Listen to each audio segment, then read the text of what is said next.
You know, with all the incredible AI systems popping up, have you ever stopped to think about how powerful it would be if they could all just talk to each other? Like really understand and collaborate seamlessly, even if they were built by totally different companies using completely different tech.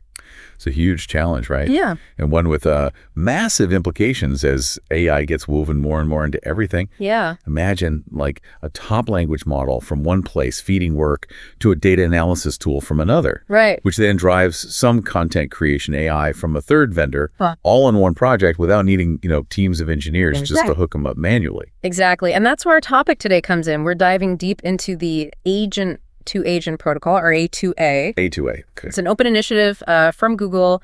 And basically, it's trying to build a bridge between these different opaque agentic applications. Opaque agentic applications. Yeah, go. Fancy term for AI agents that are kind of black boxes to each other. Pretty much. Agents built in very different ways.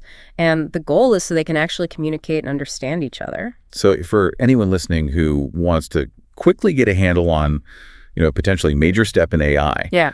or just curious how future AI collaboration might even work, this A2A thing seems pretty key.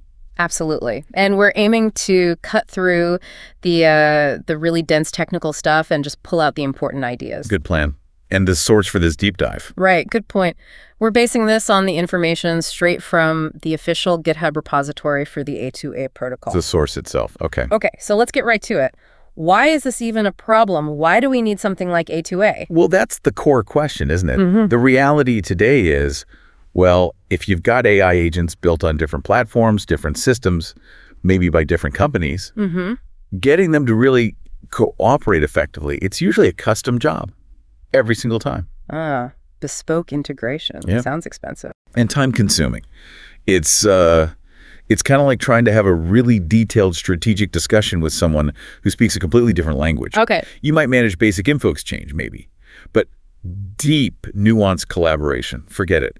Each AI has its own logic, its own data formats, its own, way of talking. So we have all this powerful AI emerging, but they're stuck in their own little silos, effectively. They can't easily tap into the strengths of other AIs out there. Precisely. That's the gap. And that's exactly the gap A2A is trying to fill. Right. Think of it as maybe an attempt to create a common language for all these different AI agents. A lingua franca for AI. Sort of, yeah.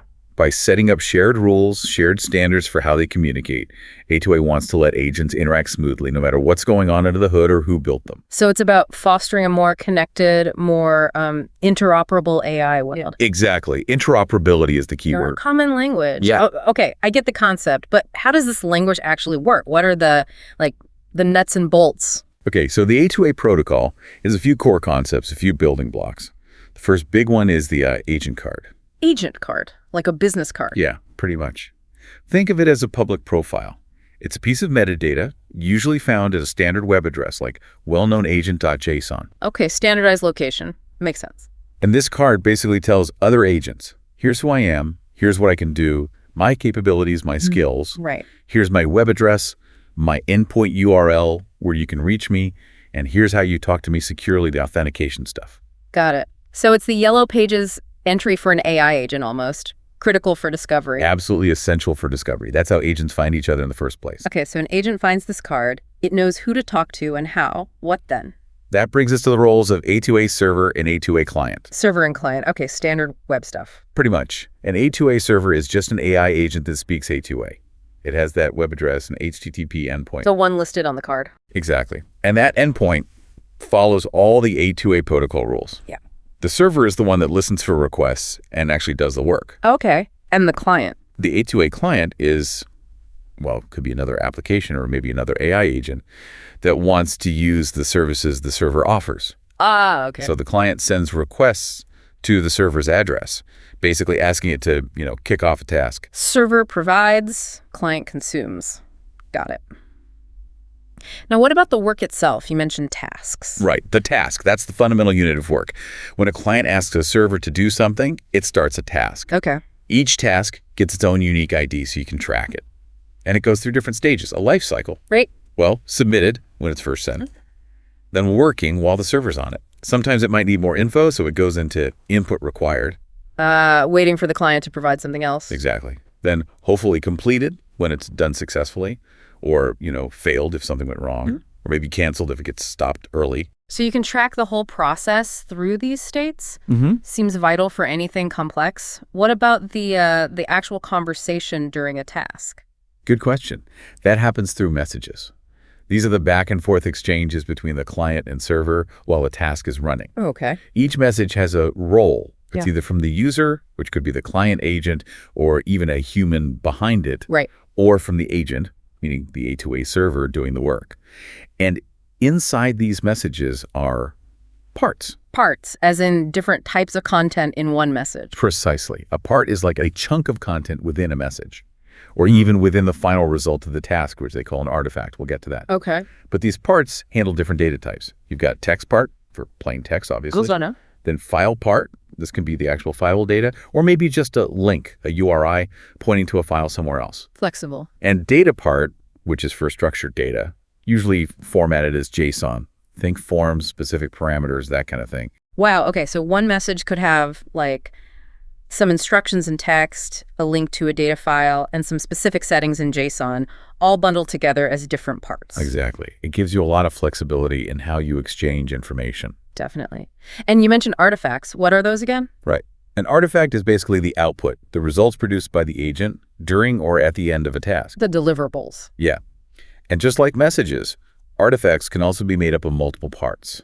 Ah, okay. So maybe a research task produces an artifact. That artifact might contain the final report as a text part, and maybe some charts or images as file parts. Gotcha. It bundles all the results together. Okay. This is starting to form a clear picture. Agent cards for discovery, servers and clients interacting, tasks for the work, messages and parts for the chat, artifacts for the results. What about tasks that take a while? Does the client just sit there waiting? Good point. No, not necessarily. For longer tasks, A2A supports streaming. Streaming updates. Yeah. If the A2A server says it can do streaming usually in its agent card, the client can ask for it. How does that work? Instead of one big response at the very end, the client gets updates pretty much in real time as they happen. It uses a web tech called server send events, or SSE. SSE, okay. So the server can send things like task status update event, telling the client the task moved from working to, say, input required. Useful. Or task artifact update event, which sends bits of the final result, the artifacts, as they get generated, like paragraph by paragraph of a report, maybe. Oh, that's cool. So you get progress feedback, very useful for user interfaces, I imagine. Absolutely. Keeps things feeling responsive. And there was also push notifications. How's that different? Right. Push notifications. It's another way for the server to keep the client updated. If the server supports this, it can proactively send updates about a task to a specific web address, a webhook URL that the client provides upfront. So instead of the client constantly polling or keeping a connection open for SSE. Exactly. The server just pushes an update to that URL whenever something changes, status update, new artifact available, whatever. Okay, 2 different ways to get updates for long tasks. Makes sense. All right, we've got the building blocks. Can you walk us through a typical flow, like step by step? How would 2 agents actually use A2A? Sure. So a standard interaction usually goes something like this. First, discovery. Finding the right agent. Yep. The client needs an agent with certain skills. It finds potential servers and grabs their agent cards from that well-known URL. Reads the card, checks capabilities, security. Exactly. Once it finds a suitable server, it understands how to talk to, it moves to initiation. Kicking off the task. Right. The client sends an initial message to the server, often to a specific endpoint like task send for a standard task, or maybe task send subscribe if it wants those streaming SSE updates. And that message contains the actual request. Usually, yes. The user's query, the instructions to start the task, and importantly, it includes a unique task ID to track this whole interaction. Okay, task initiated. Then the server just starts working. Pretty much. That's the processing phase. If streaming was requested and supported, the server starts sending back those SSE events, status changes, partial artifacts. Keeping the client in the loop. Yep. If it's not streaming, the server just crunches away until it's done, then sends back the final task object with the result all at once. Okay. What if the server gets stuck? Needs more info? That's the potential interaction phase. If the server needs clarification or more data from the client, the task's status changes to input required. Right. The client then sees this, figures out what's needed, and sends another message back to the server using the same task ID, often via those same task send or task send subscribe endpoints. So it's a potential back and forth within the same task. Can be, yeah. And eventually, hopefully, you reach completion. The task finishes in one of those final states: completed, failed, or canceled. That lays it out really clearly. Discovery, initiation, processing with potential interaction, and finally, completion. A structured dance between the agents. That's a good way to put it. A structured dance. I think the source mentioned a demo video. Is that available? Yes, the GitHub repo does mention a demo video. For people who learn visually, seeing it in action, how different agent frameworks can actually talk using A2A can make it click much better than just descriptions. Definitely worth checking out if you're curious. Now, for listeners who are intrigued, maybe developers or just tech enthusiasts, what resources are out there if they want to dive deeper or even, play around with A2A? Well, the project seems to have put together a good set of stuff. There's detailed technical documentation, naturally, that gets into all the specifics. The nitty-gritty. Yeah, and the formal JSON specification if you want to see the exact structure of every message and object. For the really technical folks. Right. Then for developers, they've got sample client and server code in Python and JavaScript. Oh, nice. A starting point. Exactly. Lets you build something basic that speaks A2A. They also show examples of bigger things like multi-agent web app and some command line tools using the protocol. That's great. What about integrating it with, the popular AI frameworks people are already using? They've covered that too. There are sample agents showing how to hook A2A into things like Agent Developer Kit, ADK, Crew AI, LangGraph, GitKit. So you don't have to start from scratch. You can bridge existing tools. Precisely. Yeah. Which is crucial for adoption, right? It shows A2A as that connecting layer. Yeah, absolutely. And the docs also cover key topics like the different ways agent discovery can work and things to think about for using A2A in like big company environments, enterprise readiness, plus more detail on streaming and push notifications. Sounds really comprehensive. They seem serious about helping people understand and use this. What about the future? Where is A2A heading? Any planned upgrades? Yeah. They've outlined quite a few areas for future work. On the protocol itself, they want to make agent discovery more robust, like formalizing how authorization methods or security credentials get listed right in the agent card. Okay, better security integration. And they're exploring a query skill method. So an agent could dynamically ask another agent, hey, what exactly can you do? Maybe beyond the basics on the card. More dynamic discovery. Interesting. What else? Improving the task lifecycle and user experience, they're looking at ways to support more dynamic stuff within a task, like maybe an agent suggesting switching to audio or video mid-task. Whoa, okay. Richer interaction. Yeah, and maybe even letting clients trigger other kinds of actions on servers, not just starting tasks, client-initiated methods.